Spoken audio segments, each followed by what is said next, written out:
দেখালাম এটা control circuit করাই রয়েছে, ঠিক আছে, কন্ট্রোল সার্কিট তো করাই রয়েছে।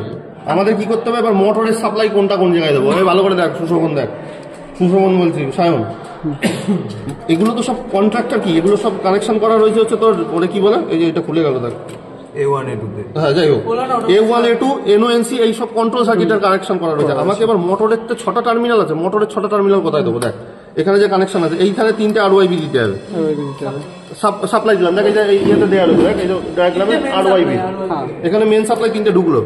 এবার এখান থেকে 3টে তার নিয়ে এখানে 3টে ঢোকাবো, ঠিক আছে, এখান থেকে 3টে তার নিয়ে বের করবো, এখান থেকে 3টে তার নিয়ে মোটরের 3টে কানেকশনে যাবে। আর স্টারের এই যে স্টার দেখে এখানে শর্ট করা আছে, এই 3টে শর্ট করা আছে, এখান থেকে 3টে নিয়ে আমি ওই ওদের ওই এখানে যেরকম ইয়ে অনুযায়ী করেছি ওইখানে ওই তোর 3টে মাথা শর্ট হবে, Y1 V1 W1, এই যে এখানে Y1 V1 W1 শর্ট হবে, এটা 3টে যাবে ওখানে।